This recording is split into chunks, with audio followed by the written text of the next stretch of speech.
तो हर वीडियो की तरह एक और वीडियो खतरनाक वीडियो लेकर आ चुका हूं और आप सब जैसा डिमांड करोगे सेम वैसा कंटेंट रहेगा। बात सिंपल साधारण है।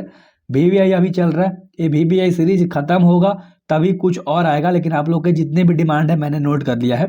इसके बाद मैं सब्जेक्टिव वाला सारा डाल दूंगा। पहले ऑब्जेक्टिव कंप्लीट होने दो, 5 से 6 दिन लगेगा, ठीक है। और बस कंप्लीट हो जाने दो, सब्जेक्टिव टोटल डाल दूंगा, टेंशन मत लो।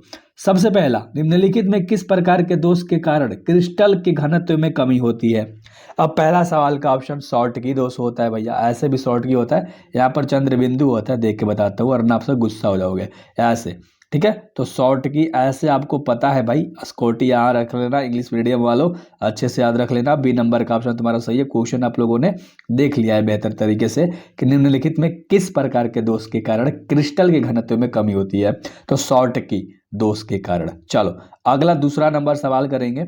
एक एक सवाल प्यार से कराऊंगा, आप सब समझ लो मेरे लव हो भाई, मेरे प्यार हो तुम सब, और तुम सबका पूरा का पूरा 35 में 35 दिलाना मेरा काम है। बस मेरे पे छोड़ दो और चुपचाप वीडियो देखा करो। निम्नलिखित में कौन आयनिक क्रिस्टल है? निम्नलिखित में कौन आयनिक क्रिस्टल है? साधारण नमक एक आयनिक क्रिस्टल है जिसको कॉमन साल्ट इंग्लिश में बोलते हैं। सी नंबर का ऑप्शन सही है। और ये जो सवाल है ना, 2 देता है। 2 कहने का मतलब मेरा वो होता है हु बाई हु, 2/2 एक ही के जैसा, तो 2 हम लोग बोलते हैं प्यार से। चलो अगला हम लोग सवाल करेंगे जो 3 नंबर का सवाल है। किस कोटि की अभिक्रिया के लिए वेग तथा वेग स्थिरांक की इकाई समान होती है? अब यहाँ ध्यान से देख लो, वेग स्थिरांक तथा वेग स्थिरांक की इकाई, अच्छे से अगर सवाल देखोगे तो आपको रियलाइज होगा शून्य, शून्य कोटि, ठीक है। शून्य कोटि की अभिक्रिया के लिए वेग का वेग स्थिरांक जो होता है वो समान होता है ना, यानी कि 0। चलो अगला सवाल करेंगे जो कि 4 नंबर का सवाल है। किसी वस्तु के प्रतिक्रिया करने का दर निर्भर करता है। तो कोई भी वस्तु जब प्रतिक्रिया करती है तो उसका जो दर है वो सक्रिय भार पर डिपेंड करता है, निर्भर करता है, इसको एक्टिव वेट बोलते हैं। डी नंबर का ऑप्शन सही है। अब यह सवाल भाई 2 देता है। 2 मतलब हु बाई हु, अच्छे से याद रख लेना, है ना। तो ये सवाल 2 देता है, मतलब हु बहु छाप के दे देगा। अगला जो सवाल है, स्पेन में फ्यूल सेल को दूसरे शक्ति उत्पादन की तुलना में श्रेष्ठकर माना गया है। यहाँ श्रेष्ठकर है, श्रेयकर नहीं, श्रेष्ठकर, ठीक है। तो माना गया है, बस सुन लिया ना आप लोगों ने, बस। तो प्रदूषण मुक्त है ना, जिसको पोल्यूशन फ्री बोलते हैं। क्या बोलते हैं? पोल्यूशन फ्री, अच्छे से रखना, प्रदूषण मुक्त, पोल्यूशन फ्री, राइट।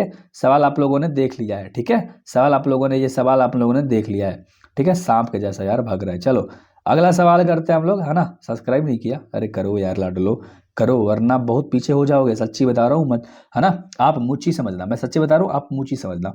निम्नलिखित में कौन ऑक्साइड धातु की तरह विद्युतीय गुण दर्शाता है? तो जो है वो CrO2 जो है ना, वो दर्शाता है विद्युतीय गुण को। डी नंबर का ऑप्शन सही है ना। CrO2 दर्शाता है विद्युतीय गुण को, दर्शाता है क्या? ऑक्साइड धातु, है ना। तो सवाल को घुमा घुमा के याद करोगे तभी मजा आने वाला है, क्योंकि सवाल घुमा भी सकता है।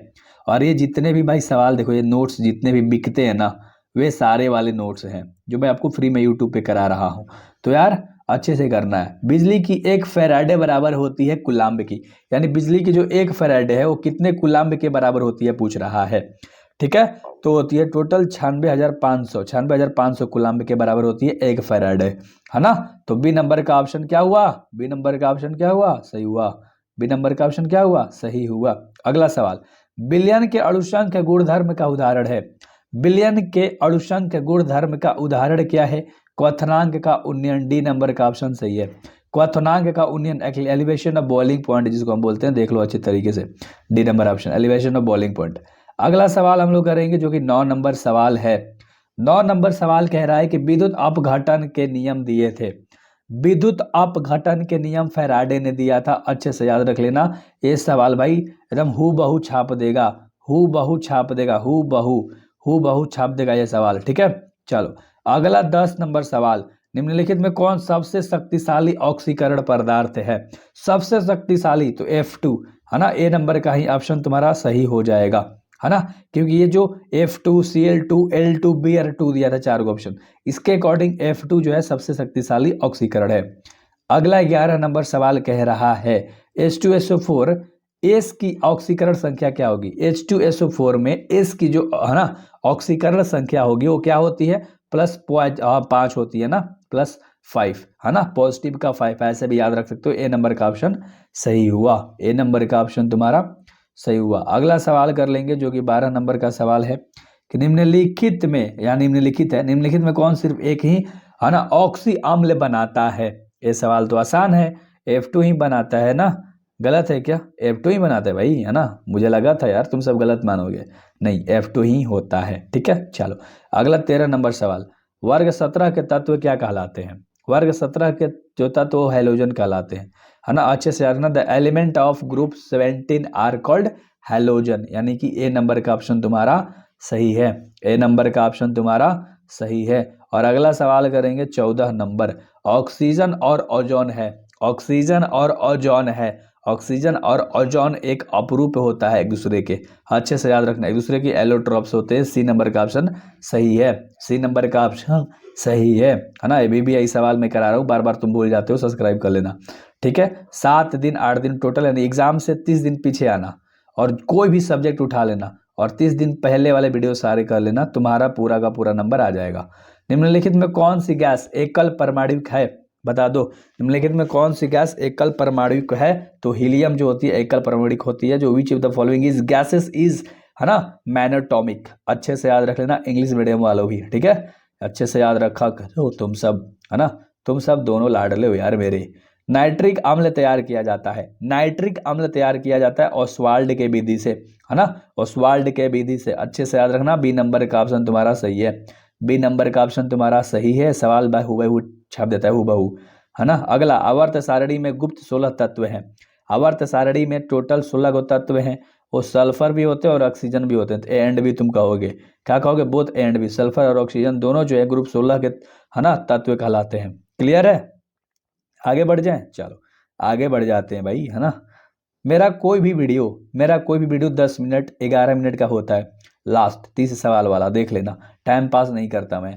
निम्नलिखित में कौन ऑर्थोफॉस्फोरिक अम्ल के अणुसूत्र हैं? बता दो, अणुसूत्र होना चाहिए था, टाइपिंग है तेजी के चलते, कोई नहीं, आप लोग समझ चुके हो, H3PO4, यानी बी नंबर का ऑप्शन तुम्हारा सही है। Which of the following the molecular formula of, है ना, ऑर्थो फोस्फोरिक, अच्छे से देख लो यार, फॉस्फोरिक है, सॉरी नहीं दिख रहा था, ऑर्थोफॉस्फोरिक, ठीक है। चलो अगला सवाल कर लेंगे जो 19 नंबर का सवाल है कि नाइट्रिक अम्ल का सूत्र क्या होता है? नाइट्रिक अम्ल का सूत्र होता है HNO3, HNO3, ए नंबर का ऑप्शन सही है। नाइट्रिक अम्ल का सूत्र HNO3 होता है। इतना बार बोल दूंगा ना कि सारे के सारे याद होंगे, इतना बार बोल दूंगा ना कि सारे के सारे याद होंगे। निम्नलिखित में कौन सा कथन सही है? अब 4 गो ऑप्शन है तुम्हारे पास, इसमें देखोगे ना सभी अयस्क खनिज होते हैं, पहला ही सत्य हो गया, है ना, क्योंकि जितने भी अयस्क हैं सब खनिज कहलाते हैं, बस इतना याद रख लेना, है ना। जितने भी और है वो सब मिनरल कहलाते हैं, जितने भी और है वो सब मिनरल कहलाते हैं। ए नंबर का ऑप्शन सही है, ठीक है। आगे बढ़ जाए, आगे बढ़ जाए, चलो क्रिस्टल होते हैं, अब ये तो भाई तुम पे डिपेंड करता है ना। 4 गो ऑप्शन है, सोच लिया मन में, मैं जवाब दे दूं। 4 प्रकार के होता है, कितने प्रकार के? 4 प्रकार के क्रिस्टल होते हैं, 4 प्रकार क्रिस्टल, अच्छे से याद रखो। अगला सवाल कर लेंगे, एक क्रिस्टल में कितने प्रकार के क्रिस्टल जालक संभव है? ये सवाल का आंसर भी तुम बता सकते हो, टोटल 14, टोटल 14, अच्छे से याद रख लेना, है ना। डी नंबर का ऑप्शन सही है ना। आगे बढ़ जाए, आगे बढ़ जाए, 23 नंबर सवाल देख लो, बुझा हुआ चूना है, बुझा हुआ चूना है CaCl2, CaCl2, डी नंबर का ऑप्शन सही है, बुझा हुआ चूना है ना। अगले सवाल के ऊपर बात करें, अगला सवाल 24 नंबर, ध्यान से, प्रतिजैविक जिसका प्रयोग टाइफाइड के निदान में किया जाता है वो क्या है? प्रतिजैविक पूछ रहा है जिसका प्रयोग टाइफाइड के निदान में किया जाता है, यानी कि हटाने के लिए, टाइफाइड को भगाने के लिए, हटाने के लिए, खत्म करने के लिए, वो होता है क्लोरोफेनिकोल। क्या होता है? क्लोरोफेनिकोल, अच्छे से याद रख लेना, बी नंबर का ऑप्शन सही है। ये नाम याद रख लेना, तिरछा लाइन है लेकिन 2/2 छाप देता है, यानी हुबहू, है ना, 2/2 2 2। चलो अगला सवाल 25 नंबर, औषध जो दर्द निवारण का कार्य करती है वो क्या कहलाती है? ऐसी औषधि या औषध, याद रखना, औषध भी देगा, औषधि भी पूछ सकता है, यानी कि एक ऐसी दवा बताना है जो दर्द को भगाने में मदद करती है, तो उसको बोलते हैं पीड़ाहारी एनाल्जेसिक। आपको ये तो याद है, मैंने पहले भी कराया था, एनाल्जेसिक दर्द के लिए एक दवा आती है। चलो अगला सवाल कर ले, अगला सवाल कर ले, चलो अगला सवाल 26 नंबर, 26 नंबर कह रहा है कि निम्नलिखित में से कौन सा एंजाइम प्रोटीन के पाचक को प्रारंभ करता है? बताओ, इसका हो जाएगा पेप्सिन, है ना, क्या होगा? पेप्सिन, डी नंबर ऑप्शन सही है। Which of the following enzyme initiate the digestion of proteins, तो क्या होगा, पेप्सिन होगा। आगे बढ़ जाए, आगे बढ़ जाए, आगे बढ़ जाए, 27 नंबर आ जाओ। कह रहा है कि एस्कॉर्बिक अम्ल है, एस्कॉर्बिक अम्ल क्या होता है, विटामिन, है ना, विटामिन को ही कहते हो ना एस्कॉर्बिक अम्ल। अरे हाँ, भूलो मत यार, विटामिन को एस्कॉर्बिक एसिड कहा जाता है, ऐसे भूलोगे तो कैसे होगा। अगला सवाल 28 नंबर, निम्नलिखित में कौन डाइसेक्राइड दूध में उपस्थित रहता है। डाइसेक्राइड पूछ रहा है, 4 गो डाइसेक्राइड का नाम है, फटाक से बता सकते हो। इसका राइट आंसर हो जाएगा लैक्टोज। क्या हो जाएगा, लैक्टोज जो होता है, which of the following is, है ना, डिसेक्राइड इन प्रेजेंट इन मिल्क, तो भाई वो होता है लैक्टोज, है ना। अगला सवाल, प्रोटीन की हेलिकल संरचना निम्नलिखित में किसके द्वारा स्थायी होती है, तो होती है हाइड्रोजन बंध के द्वारा। डी नंबर का ऑप्शन सही है, डी नंबर का ऑप्शन सही है, हाइड्रोजन बॉन्ड बोलते हैं, ठीक है। और अगला सवाल है 30 नंबर, पॉलीमर बनाने की सबसे छोटी इकाई कहलाती है, वो कहलाती है मोनोमर। ए नंबर का ऑप्शन सही है, ए नंबर का ऑप्शन सही है, वो कहलाती है मोनोमर, ठीक है। तो मैंने 30 ऑब्जेक्टिव कराया भाई साहब, सब्सक्राइब जरूर करना क्योंकि तुम्हें करना है सारे के सारे। Best of luck.